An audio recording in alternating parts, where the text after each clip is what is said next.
에스겔 4장 1절부터 17절까지 봉독해 드립니다.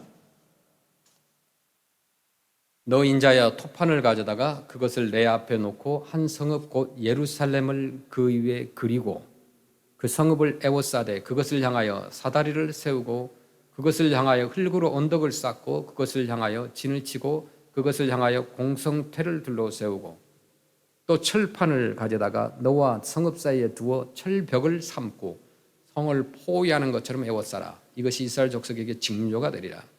너는 또 왼쪽으로 누워 이스라엘 족속의 죄악을 짊어지되 네가 눕는 날수대로 그 죄악을 담당할지니라.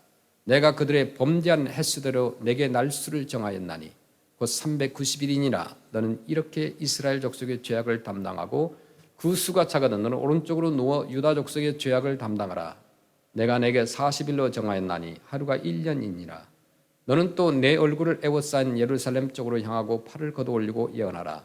내가 줄로 너를 동일이니 네가 에워싸는 날이 끝나기까지 몸을 이리저리 돌리지 못하리라.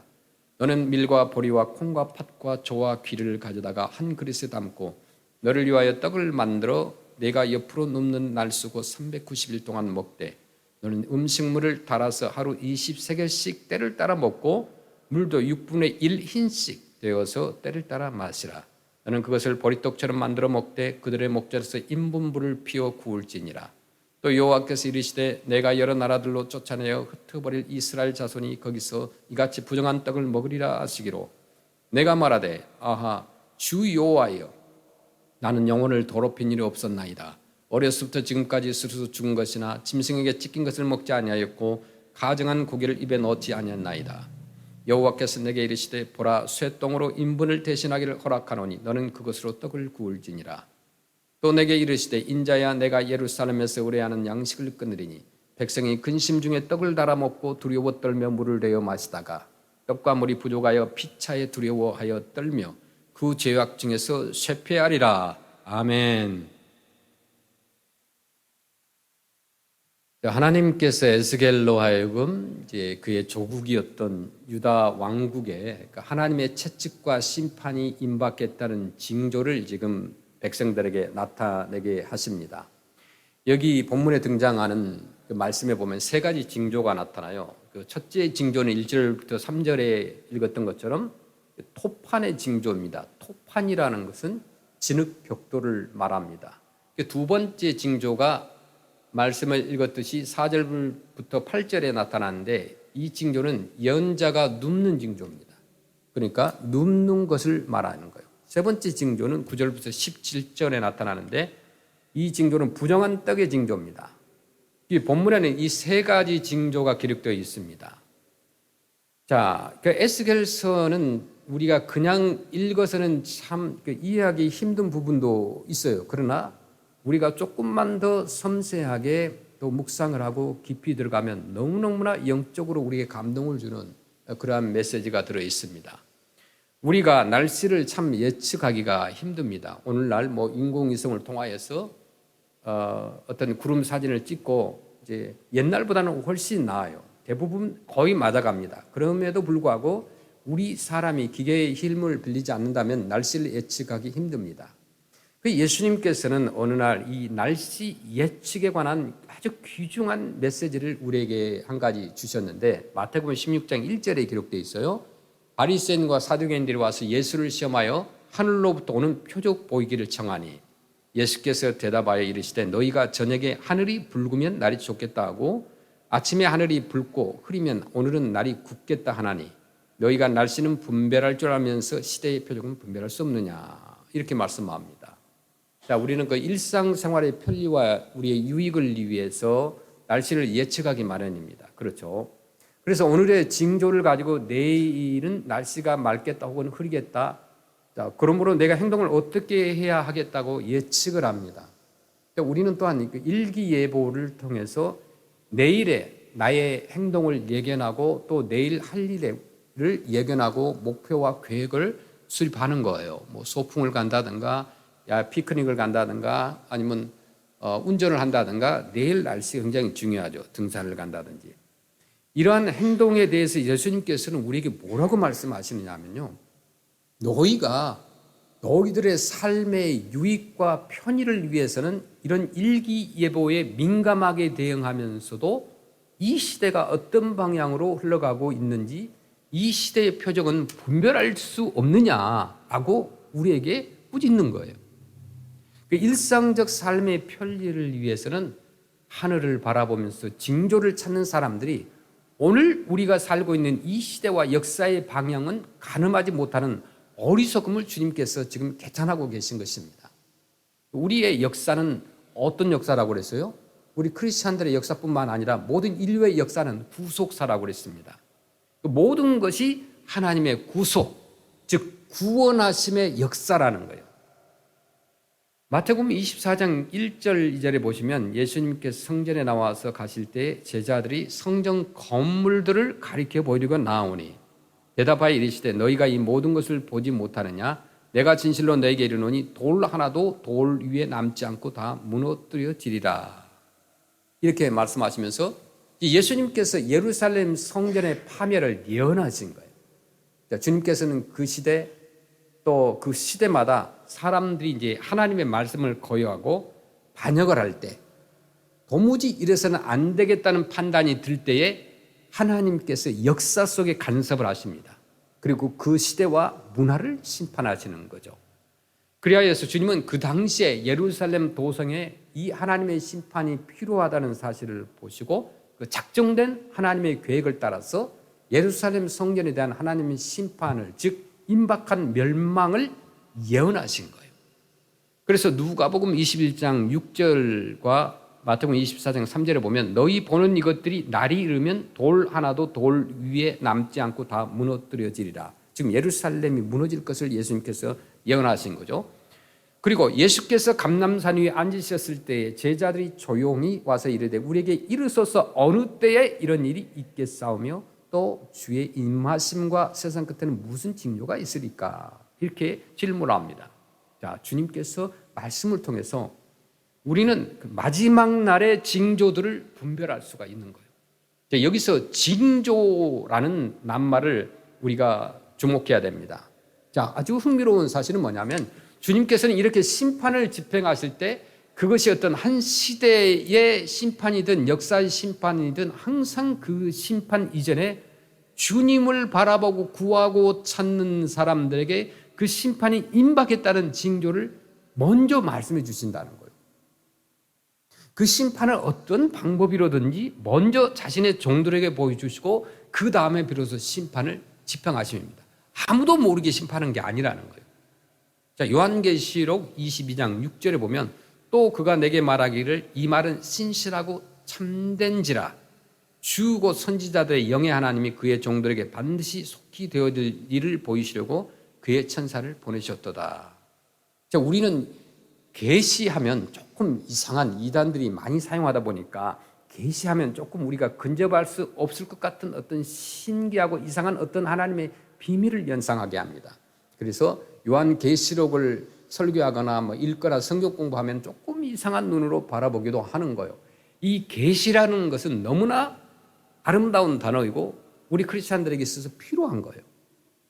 그러나 이 계시라는 것은 우리가 뜻을 바로 알아야 되는데 이 계시라는 데는 뭐냐면 계시는 하나님의 계시는 숨기는 것이 목적이 아니에요. 보여주는 데 목적이 있다는 거예요. 그게 계시입니다. 그래서 계시란 말 그대로 뭐냐면 계시는 이제 그 헬라어로 보면 그 원어가 굉장히 깊은데 보여준다는 거예요. 그래 감추어진 것을 보여준다. 그다음에 뚜껑을 연다는 뜻이 있습니다. 계시라는 말. 그 뚜껑을 여는데 항아리 깊은 항아리 속에다 무엇을 넣는지 몰라요. 그냥 뚜껑을 닫아놨어요. 그래서 사람들 앞에서 그 뚜껑을 짠 하고 열었을 때 그 속에 무엇이 있는지 아무도 예상하지 못한 것을 뚜껑을 열어서 보여준다는 것이 계시라는 말이에요. 그러니까 하나님은 하나님의 비밀을 수수께끼처럼 하나님의 심중에만 묻어두지 않고 계시지 않는다는 거예요. 끊임없이 우리 사람과 더불어서 교통하시는 하나님은 한 시대의 심판이 가까울 때에 혹은 역사의 마지막에 가까울 때 자신의 종들을 통해서 오늘날 크리스찬들을 통하여서 이런저런 방법으로 심판이 임박해 있다는 징조 혹은 표적들을 언제나 보여주신다는 거예요.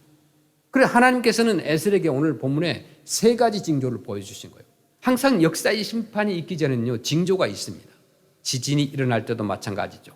쓰나미가 있을 때도 마찬가지고, 또 여인이 아이를 임신하고 그 아이가 낳기 전에 징조가 있어요. 내 몸이 아프기 이전에 징조가 있어요. 모든 인류에게, 모든 자연도 마찬가지예요. 무슨 현상이 일어나고 결정적인 어떤 일이 일어나기 전에는 징조가 있는 거예요. 마찬가지로 오늘 에스겔서에 보면 하나님의 징조가 있어요. 표적들을 보여주는데 하나님께서는 오늘 에스겔에게 세 가지 징조를 보여줍니다. 첫째, 어떤 징조냐? 토판의 징조라고 그랬어요. 에스겔서 4장 1절에 보면 너 인자야 토판을 가져다가 그것을 내 앞에 놓고 한 성읍 곧 예루살렘을 그 위에 그리고, 이렇게 말씀합니다. 굉장히 여기 중요합니다. 이게 토판이라는 것은 부드러운 진흙덩이를 말하는 거예요. 옛날에는 종이나 이런 것들이 없었죠. 그래서 고대 바벨론이나 중동 지방에서는 아주 부드러운 진흙을 가져다가 그것을 잘 펴서 구워서 그 위에다 글씨를 쓰거나 그림을 그리는 어떤 석판이나 화판으로 사용을 했습니다. 이것은 오늘날의 그 많은 고고학적 발굴에 의해서 충분히 입증된 사실인데, 우리가 그 어렸을 때 바닷가에 가거나 어떤 시냇가에 갔을 때 모래성을 쌓고 거기에다가 손가락으로 그림을 그리곤 했는데 바로 그러한 장면을 연상해 보면 쉽게 이해할 수가 있습니다. 자, 에스겔서 4장 2절에 보니까 그 성읍을 에워싸되 그것을 향하여 사다리를 세우고 그것을 향하여 흙으로 언덕을 쌓고 그것을 향하여 진을 치고 그것을 향하여 공성태를 들러 세우고, 이렇게 말씀합니다. 그러니까 하나님께서 예루살렘 성이 포위된 모습을 그리라는 거예요. 토판에다가 이스라엘 백성들에게 보여주라는 거예요.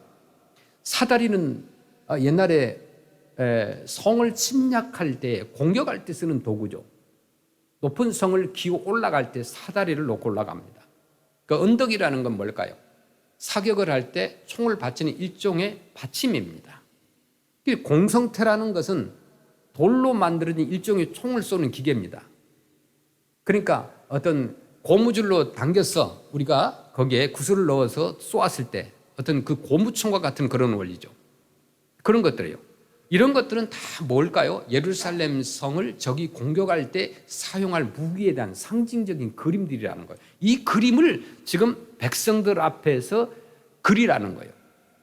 자, 에스겔서 4장 3절에 보니까 또 철판을 가져다가, 이게 철판이라고 했는데 여기 아이언펜입니다. 이 철판이라고 하니까 큰 넓은 철판 그런 뜻은 아닙니다. 그러니까 너와 성읍 사이에 두어 철벽을 삼고 성을 포위하는 것처럼 에워싸라. 이것이 이스라엘 족속에게 징조가 되리라. 철판이라는 것은 아이언펜, 그러니까 오늘 냄비와 비슷한 거예요. 이것은 그 당시에 사람들이 쓴 도구 가운데서 가장 강력하고 잘 만들어진 생활 도구 중에 하나였습니다. 그렇잖아요. 가끔 가다 뉴스에도 보면 강도들이 집에 들어왔을 때 그냥 펜으로, 아이언펜으로 그냥 머리를 때려가지고 물리치는 사람도 있고 그러잖아요. 어떻게 보면 참 손잡이도 있고 때리기도 좋아해요. 그렇잖아요. 이제 강력하고 잘 만들어진 생활 도구 중에 하나였던 거예요. 제가 이제 이 말씀을 묵상하면서 그 냄비, 그러니까는 그 프라이팬이 있잖아요. 프라이팬. 그것을 보니까 제가 그 학교 다닐 때 초등학교 때였을 겁니다. 그 학교에서 나오면은 이렇게 빵집이 있었는데 거기에 보니까 그 친구 어머님이 빵을 구워요. 빵을 굽는데 그 옆에서 이제 샌드위치 빵을 잘라가지고 세모로 잘라가지고 거기다가 기름에다 튀기는 게 있었어요. 이제 튀긴 거 있었는데 이제 또 하나 이제 그 프라이팬이 옆에 있었는데 어떤 친구가 그 튀기고 있는 것을 잘못 건드려서 엎어버렸어요. 그러니까 주인이 너무너무 화가 나고 옆에 있는 프라이팬을 들어가지고 그냥 엉덩이를 때리고 그런 것이 생각이 나더라고요. 뭐 크게 다치지도 않고 아프기는 아픈데 좀 충격이 되지 않았겠나. 이제 그걸 상상해 보십시오. 그런 냄비라는 거예요. 그것이 그때는 가장 강력한 어떤 쇠로 만든 그 무기라고 볼 수가 있죠. 예루살렘을 공격하는 군대가 강력한 무기를 사용할 것이라는 것을 시사한다는 거예요. 그 당시는 창과 칼과 단순한 것들로 공격을 했는데 쇠로 만든 그런 냄비로 공격을 한다는 것은 상징적인 거예요. 정말 그 새로 만든 냄비가 화살을 쏘면 또 방어할 수도 있어요. 그러니까 뚫고 나가기 힘든 강력한 적진의 포위를 암시하는 그런 예언인 것입니다. 그래서 깨닫지 못하는 유다 백성들에게 그들의 조국이 이렇게 멸망하리라는 것을 지금 시청각적으로 교훈하기 위해서 에스겔이 진흙판을 가져다가 그 백성들 앞에서 예루살렘 성을 그리게 하고 이 성이 어떻게 포위당할 것인가, 그리고 적군들의 공격 모습을 보여주는 거예요. 어떤 무기를 사용할 것인가를 보여준다는 거예요. 그리고 거기에다가 활을 쏘기 시작하면 이 성은 쉽게 함락될 것이다. 이것은 한마디로 말하면 너희들이 정신 차리지 않으면 하나님을 거역한다고 한다면 조국 유다 민족이 최후의 장면이 이렇게 무너지고 말 것이라는 것을 예고한다는 거예요. 하나님의 백성들이 잘못했을 때 하나님께서는 종종 이방 민족을 사용하셔서 그들을 징계하십니다. 성경을 보면 하나님의 백성들을 징계하실 때 사용하시는 최악의 징계 방법이 뭐냐면 이방 백성을 사용하여서 징계하시는 것이에요. 이것을 오늘날 적용해 보면 뭐냐면 우리 크리스찬들이 믿지 않는 자들에게, 세상 사람들에게 창피를 당하게 된다는 거예요. 교회가 오늘날 믿지 않는 사람들에게 욕을 먹고 교회가 할 일을 못하고 문을 닫아버리고 그렇게 되면 교회가 욕을 먹는 거예요. 우리 크리스찬들의 삶이 바르지 못하면 믿지 않는 자들로 하여금 우리에게 부끄러움을 만든다는 겁니다.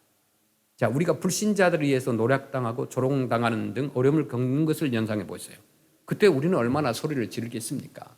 하나님, 어찌하여서 제가 믿는 하나님이신데 하나님께서는 믿지 않는 자들을 통하여서 내가 이런 수모와 어려움을 당하게 하십니까?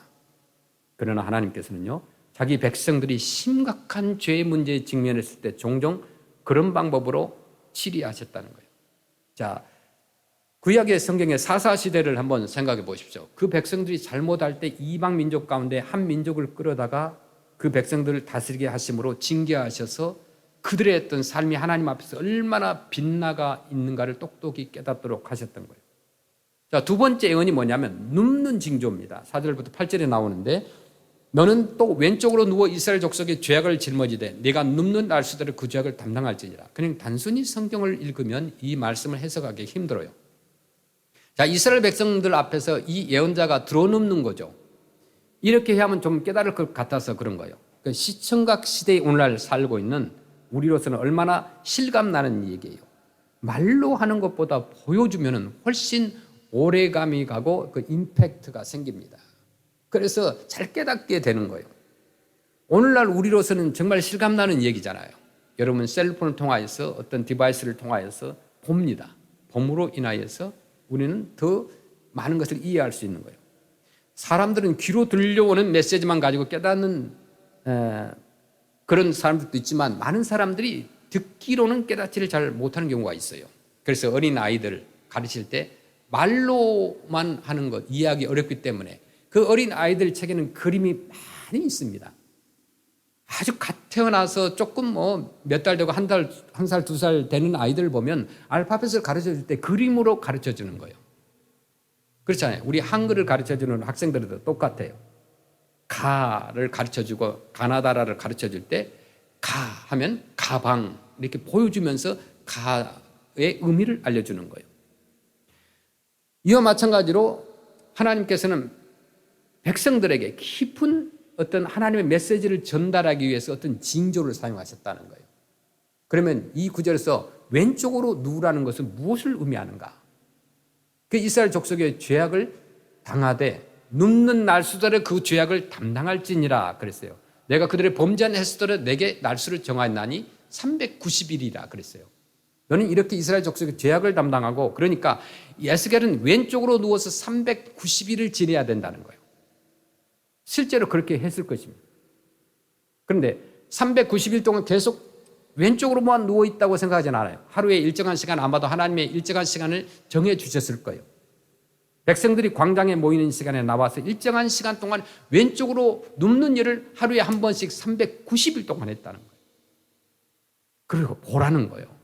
그러니까 1년 360일이 넘는 기간이죠.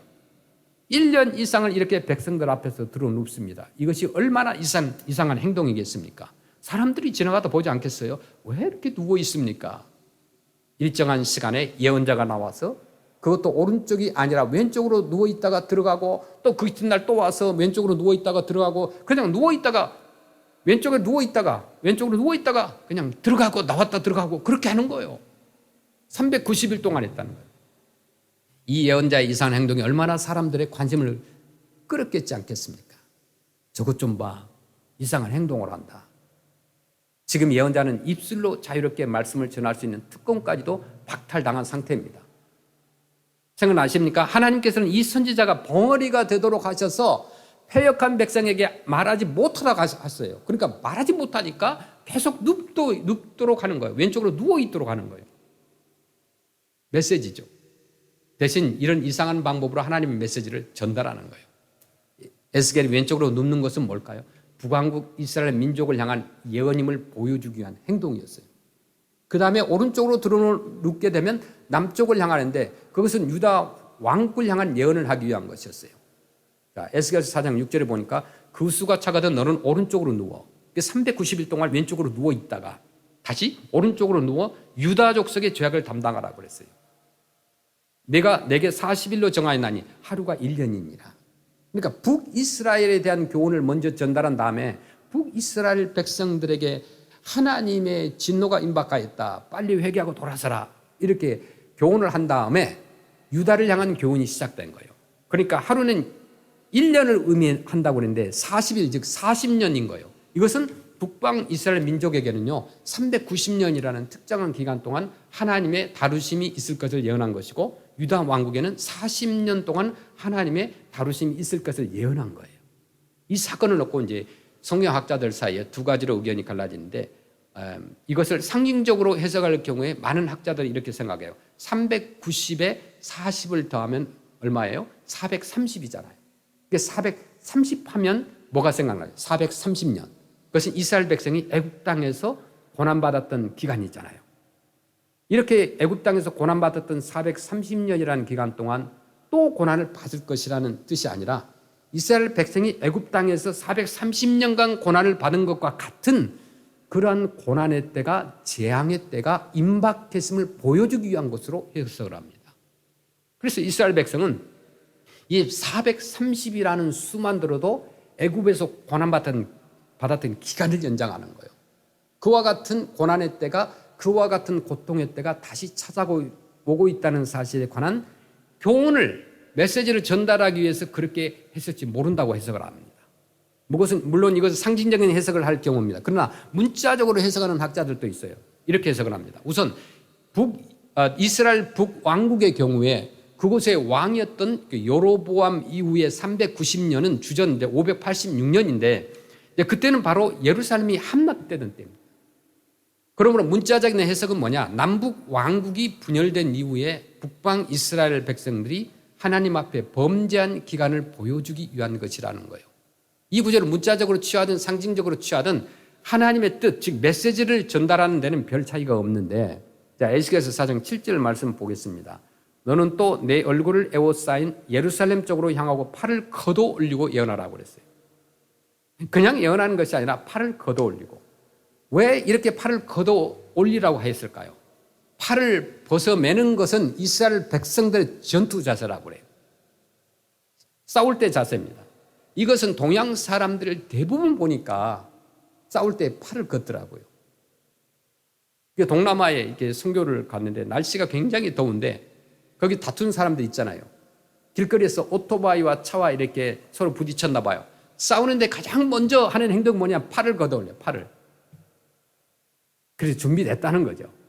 우리 그 사람의 모든 본능인 것 같아요. 싸우기 전에 팔을 걷어 올려요.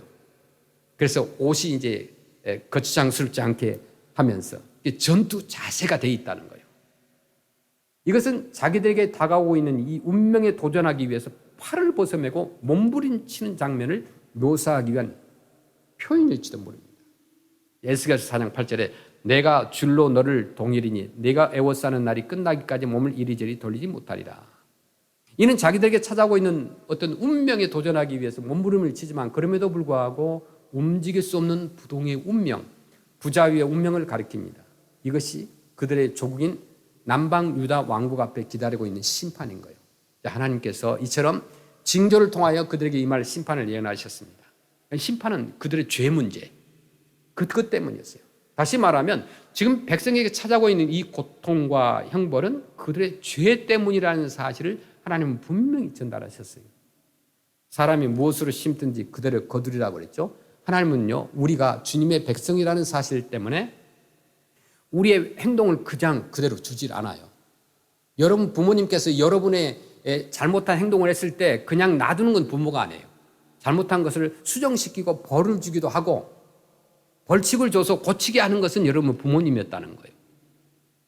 우리 하나님께서도 마찬가지예요. 저와 여러분이 하나님의 자녀이기 때문에 때로는 우리의 삶 속에서 하나님께서 우리의 삶의 행동을 고쳐 주시려고 바르게 가도록 하기 위해서 우리에게 때로는 채찍을 들기도 하신다는 거예요. 우리는 대가를 지불해야 돼요. 많은 경우에 여기 메시지 앞에서 우리는 우리의 삶에 대한 책임을 지한다는 무섭도록 엄숙한 하나님의 뜻을 깨달아야 된다고 그렇게 믿습니다. 하나님의 자녀이기 때문에 내게 고통도 있고 아픔도 있고 실패도 있고 또 깨닫게 하기 위해서 우리에게 벌도 주시는 거예요. 항상 승승장구하도록 내두시지 않는다는 거예요. 그러면 안 믿는 사람이 우리보다 더 잘 살고 잘 먹고 잘 사는데 왜 그렇게 하나님은 그냥 두시느냐 이거예요. 놔두는 거죠. 그냥 두시는 게 아니에요. 모르는 게 아니에요. 들판에 농사를 지을 때 거기에 분명히 거라지가 있습니다. 복숭아를 심는 그런 과일밭에도 얼마나 많은 잡초들이 있어요. 결국 놔둬요. 복숭아를 딴 다음에 어떻게 해요? 그냥 다 갈아버려요. 갈아엎어버려요. 하나님께서 그와 같습니다. 믿지 않는 사람들이 천년 만년 살지 않습니다. 그들도 죽습니다. 그들의 삶이 악하고 너무너무나 하나님 앞에서 보시기에 정말 험한 삶을 살고 죄악의 삶을 살아도 지금 당장 심판을 하지 않는다 할지라도 우리는 걱정할 필요 없어요. 반드시 하시기 때문이라는 거예요. 우리는 우리 삶의 책임을 져야 한다는 무섭도록 엄숙한 하나님의 뜻을 오늘 크리스찬들이 깨달아야 돼요.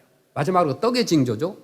그러니까 에스겔서 4장 13절에 또 여호와께서 이르시되 내가 여러 나라들로 쫓아내어 흩어버릴 이스라엘 자손이 거기서 이같이 부정한 떡을 먹으리라 하시기로. 단적으로 말하면 이것은 예루살렘이 이방인들에게 포위될 때 그 백성들이 경험해야 할 식량의 핍절 혹은 한 걸음 더 나가서 포로 시대까지 계속되는 식수의 핍절로 인한 심각한 고통을 예언하고 있는 거예요. 에스겔서 4장 9절에 10절에 너는 밀과 보리와 콩과 팥과 조와 귀리를 가져다가 한 그릇에 담고 너를 위하여 떡을 만들어 내가 옆으로 눕는 날 쓰고 390일 동안 먹되 너는 음식물을 달아서 하루 20세겔씩 때를 따라 먹고 물도 6분의 1 흰씩 되어서 때를 따라 마시라. 자, 여기 보니까 20세겔이 나왔어요. 우리 감이 안 가죠? 우리 킬로그램 아니면 파운드 뭐 이런 걸 했기 때문에 금방 감이 안 갑니다. 20세겔이란 말은 이렇게 이해를 하시면 돼요. 1인분 식량의 3분의 1 정도라고 생각하시면 돼요. 여러분이 식사를 하셨으면 빵이 3조각이라면 한 조각이 20세겔이에요. 그러니까 평소 먹던 것의 3분의 1로 식량이 줄어든다는 얘기예요. 생각해 보십시오. 한 끼만 안 먹어도 배고픈데 하루 3끼를 먹다가 한 끼만 먹는 거예요. 3분의 1로 줄어들었어요. 얼마나 고통이 심하겠어요.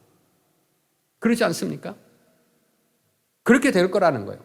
내가 지금까지 먹던 모든 것을 3분의 1로 줄여야 하는 고통이 한순간에 갑자기 엄습하게 된다는 거예요.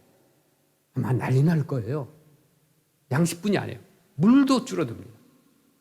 마실 물도 부족하고 식량도 부족한 핍절의 고통이 그 백성에게 다가오고 있다는 사실을 보여주고 있습니다. 에스겔 4장 12절에 너는 그것을 보리떡처럼 만들어 먹되 그들 목전에서 인분불을 피워 구울지니라. 그것을 그러니까 보리떡처럼 만들어 먹는데 인분 불에다가 구워 먹으라는 거예요. 얼마나 냄새 나겠어요. 지저분하겠어요. 이것은 다시 말해서 연료도 없어진다는 뜻이에요. 연료가 없으니까 자기 몸에서 나온 지저분한 것으로 태워가지고 말려가지고 떡을 구워 먹는다는 거예요. 인분으로 불을 피워서 떡을 구워 먹어요. 얼마나 처참한 상황이에요. 이 처참한 상황이 그들에게 온다는 지금 예언인 거예요. 에스겔 4장 13절에 여호와께서 이르시되 내가 여러 나라들로 쫓아내어 흩어버릴 이스라엘 자손이 거기서 이같이 부정한 떡을 먹으리라 하시기로. 인분으로 불을 피워서 구워서 만든 떡이기 때문에 부정한 떡이라는 거예요. 가증한 고기를 입에 넣지 아니하였나이다. 에스겔서 4장 14절에 내가 말하되 아하 주 여호와여 나는 영혼을 더럽힌 일이 없었나이다. 어려서부터 지금까지 스스로 죽은 것이나 짐승에게 찢긴 것을 먹지 아니하였고 가증한 고기를 입에 넣지 아니하였나이다. 이 부정한 떡을 먹으라니까 그것으로 자신을 더럽힐 수 없다고 에스겔이 호소합니다. 하나님 안 돼요. 부정한 떡을 어렸을 때부터 먹어본 적이 없습니다. 부정한 것을 하나님께 호소하는 거죠. 이스라엘 백성들은 구약의 규례대로 음식을 가려 먹는 것이 그들의 육체와 영혼이 깨끗하게 되는 원천이라고 믿어왔어요. 그런데 이렇게 말하는 거예요. 에스겔 4장 15절에 여호와께서 내게 이르시되 보라 쇠똥으로 인분을 대신하기를 허락하노니 너는 그곳으로 떡을 구울지니라. 또 내게 이르시되 인자야 내가 예루살렘에서 의뢰하는 양식을 끊으니 백성이 근심 중에 떡을 달아 먹고 두려워 떨며 물을 마시다가 떡과 물이 부족하여 피차에 두려워하여 떨며 그 죄악 중에서 쇠폐하리라. 그러니까 그 백성들이 하나님의 심판에 직면하여 말할 수 없는 참담한 고통과 비극을 경험하게 될 것을 미리 보여주고 있는 장면이 본문입니다. 그런데 이 마지막 장면에 굉장히 우리에게 인상적인 메시지가 하나 있어요. 16절 말씀이죠.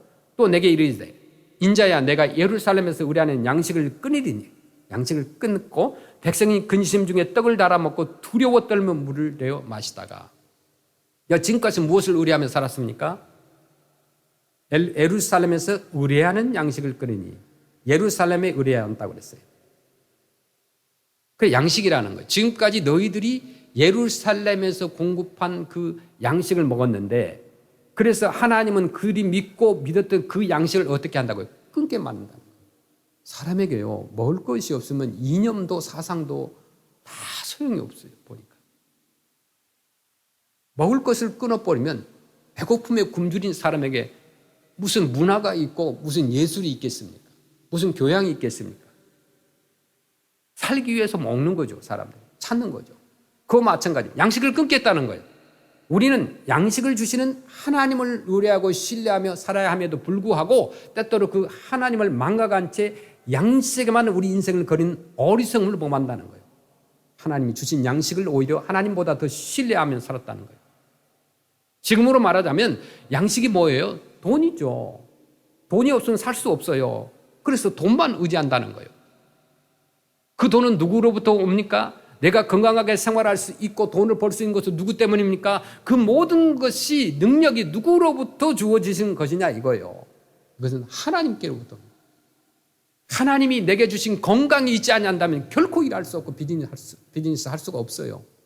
하나님이 내게 주신 지능을 가지고 하나님이 내게 주신 환경을 통해서 내가 열심히 일하면서 살고 있음에도 불구하고 이 모든 것의 원천이 되시는 하나님을 망각하고 하나님이 주시는 그 물질에 치중하며 살아간다는 것이 오늘날 많은 사람들이 크리스찬들이 그렇게 삶을 산다는 거예요. 11조도 감사도 구제도 안 하고 열심히 내 통장에 쌓아놓습니다. 미래를 위해서 예비합니다. 너무너무 어리석은 사람들을 수없이 봅니다. 우리도 하나님의 심판을 면할 수가 없어요. 우리에게 하나님은요 어떤 징조를 어떤 경고를 어떤 메시지를 주고 계실까요? 우리에게도 최후의 심판이 다가옵니다. 그러나 이 마지막 심판이 오기 전에 우리는 우리의 삶이 바르게 되도록 우리가 엉망으로 살지 않도록 맛을 잃은 소금처럼 살아가지 않도록 경각심을 가져야 된다는 거죠. 그리고 이 시대의 징조에 눈을 뜨기 바랍니다. 모든 정보를 분별하면서 내 삶에 대해서 하나님이 뭐라고 말씀하시는지 귀를 열고 들어야 돼요.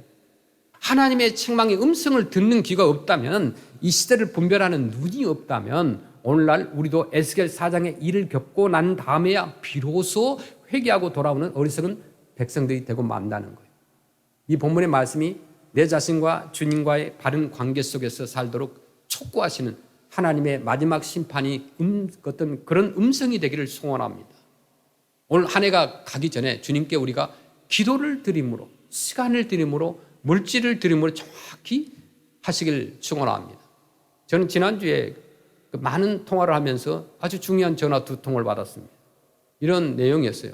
어떤 분이 정말 목사님 사례 없이 프레슨에서 23년 동안 헌신했는데 정말 애쓰셨습니다.